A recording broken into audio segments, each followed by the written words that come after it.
La Russie rejette l'adoption d'une résolution au Conseil de sécurité pour régler les questions humanitaires en Syrie, affirmant que de telles résolutions visent à politiser la situation.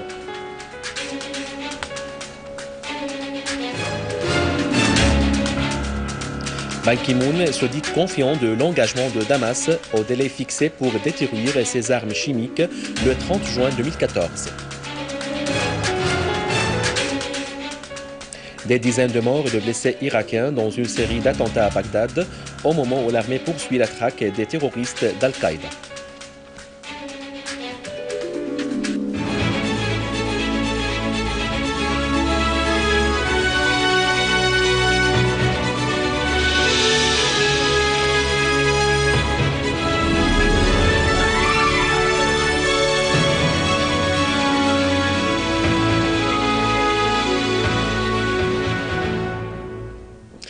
Mesdames et messieurs, bon après-midi et bienvenue à notre journal. Le délégué permanent de Russie à l'ONU, Vitaly Churkin, a affirmé qu'il était prématuré que le Conseil de sécurité adopte une résolution internationale sur le règlement des questions humanitaires en Syrie. Dans des déclarations, M. Churkin a souligné l'importance de traiter d'une manière pragmatique de la situation humanitaire en Syrie, soulignant que les efforts déployés actuellement dans ce sens par certains pays visent en effet à politiser la situation. La Russie œuvre intensivement avec les organisations humanitaires et des résultats ont été réalisés, mais il n'est pas encore temps de parler d'une résolution internationale, a ajouté Churkin, soulignant que les récentes informations montrent la possibilité de parvenir à un accord sur l'accès des aides humanitaires à Homs. Le secrétaire général de l'ONU, Ban Ki-moon, s'est dit confiant en l'engagement de la Syrie au délai de la destruction des armes chimiques fixé le 30 juin prochain, et ce conformément à l'accord signé entre la Syrie et l'Organisation de l'interdiction des armes chimiques en octobre dernier. Dans une déclaration aux journalistes dans la ville de Sotchi en Russie, Ki-moon a précisé que le processus de la destruction des armes chimiques se déroule sans obstacle en dépit du retard, précisant avoir reçu lors de la conférence de Genève des promesses du vice-premier ministre et ministre des Affaires étrangères Walid El-Moallem sur la poursuite de la destruction des armes chimiques comme convenu. Le secrétaire d'État américain John Kerry a réaffirmé que tout le monde est d'accord sur le fait qu'il n'y a pas de solution militaire à la crise en Syrie. Kerry, qui a souligné que le gouvernement syrien a marqué des points dans le conflit, a d'autre part qualifié de stagnante la conjoncture en Syrie. Dans une interview accordée à la chaîne CNN, Kerry a déclaré que pour la première fois, les efforts diplomatiques sont parvenus à faire réunir les délégations du gouvernement syrien et de l'opposition sur la table de négociation. Kerry a appelé à accélérer l'action diplomatique à Genève sans accepter des progrès prompts. La conseillère à la présidence de la République pour les affaires politiques et de l'information, Mme Bouthayna Chaaban, a qualifié de très bien la prestation de la délégation de la République arabe syrienne à la conférence de Genève 2, tout en précisant que cette bonne prestation était due à la bonne préparation, à la croyance en la patrie, au travail collectif, à la fermeté de la direction et du peuple syrien qui avait consenti tant de sacrifices et démontré clairement leur profond lien avec la patrie. Madame Chaaban, qui s'exprimait lors d'une interview accordée à la télévision arabe syrienne, a également précisé que la délégation officielle syrienne était toujours en train d'évaluer les résultats du premier round de la conférence de Genève 2 et de mettre la direction politique au courant des pourparlers ayant eu lieu à Montreux.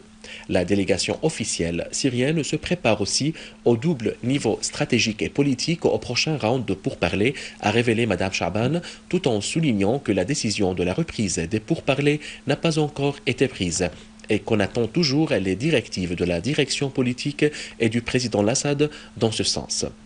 À propos de la délégation de la soi-disant coalition, Mme Chaaban a affirmé que cette délégation était dirigée directement par l'ambassadeur américain Robert Ford. Les partis ayant formé cette délégation sont désormais convaincus de la nécessité de faire venir la prochaine fois à Genève une autre délégation capable d'être à la hauteur de la délégation de la République arabe syrienne, a poursuivi Mme Chaaban. Cependant, quelle que soit la nature de la délégation, de la soi-disant opposition, elle ne sera pas capable d'être à la hauteur de notre délégation parce que nous défendons la cause juste du peuple syrien, tandis que la soi-disant opposition ne connaît rien. La Syrie a conclu Madame Chaban.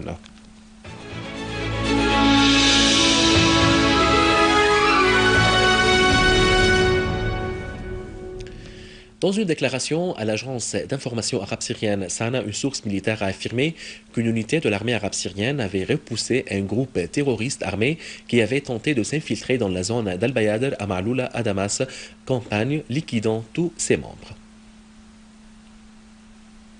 À Homs, une source militaire a affirmé que des forces de l'armée avaient éliminé un groupe de terroristes armés dans les fermes de Zara. 9 Irakiens ont été tués et 48 autres blessés dans une série d'attentats terroristes à la voiture piégée contre des zones commerciales à Bagdad. Un officier de la police irakienne a déclaré que les attentats en question étaient prévus et que les plus violents parmi eux étaient ceux qui avaient secoué les quartiers de Jamiliya et de Kazimiya situés respectivement à l'est et au nord de Bagdad, faisant 6 tués et 22 autres blessés. D'autres attentats à la voiture piégée ont eu lieu dans le quartier Karrada en plein cœur de Bagdad et dans les quartiers d'Ashab et de Batoul, situés respectivement au nord et à l'est de Bagdad, faisant 3 tués et plus de 260 autres blessés, a encore révélé ce même officier. Notons que plus de 20 Irakiens ont péri hier et 30 autres blessés dans une série d'explosions terroristes ayant visé d'importants centres gouvernementaux à proximité de la zone verte à Bagdad. Un haut responsable militaire a déclaré que l'armée irakienne a avorté une tentative d'infiltration des groupes terroristes de la Syrie vers l'Irak.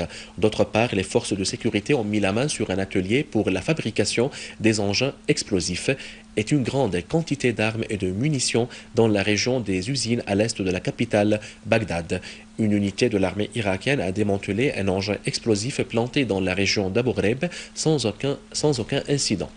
A rappelé que les forces de l'armée irakienne, en coopération avec les tribus d'Al-Anbar, avaient lavé une opération militaire de grande envergure pour expulser les terroristes du soi-disant État islamique en Irak et au Levant du pays.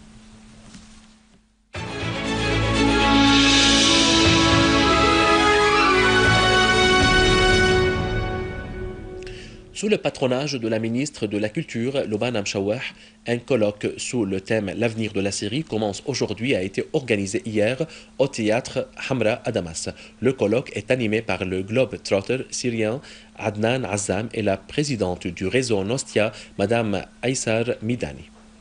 Sous le patronage du ministère de la Culture, un colloque culturel sous le thème « L'avenir de la Syrie commence aujourd'hui » a été organisé au théâtre Hamra à Damas.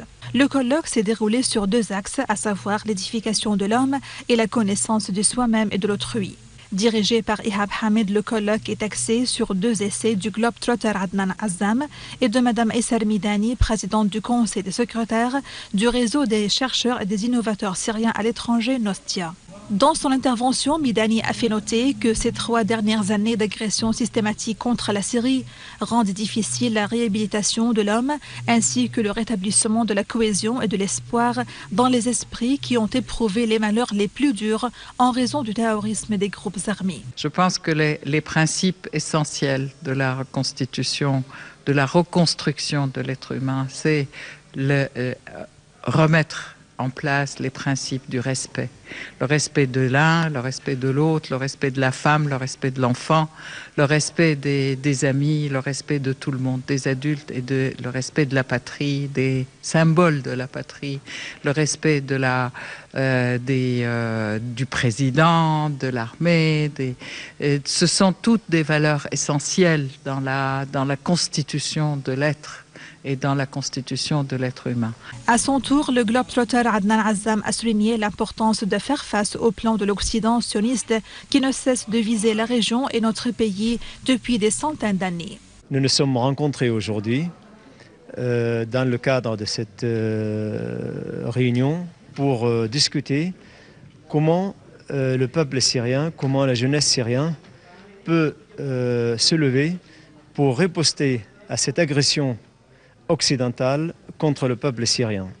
Donc Durant 2 heures de temps, nous avons discuté avec un public très chaleureux, très actif, très mobilisé, très croyant dans l'avenir de la Syrie, pour voir comment la résistance du peuple syrien, de l'armée syrienne, peut être encore plus, rencontrer plus de succès.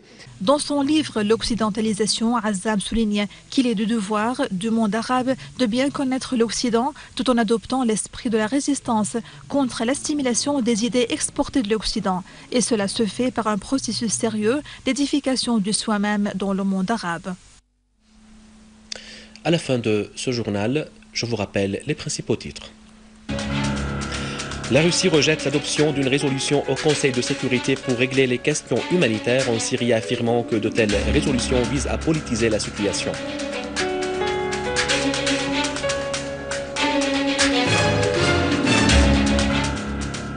Ban Ki-moon se dit confiant de l'engagement de Damas au délai fixé pour détruire ses armes chimiques le 30 juin 2014. Des dizaines de morts et de blessés irakiens dans une série d'attentats à Bagdad au moment où l'armée poursuit la traque des terroristes d'Al-Qaïda.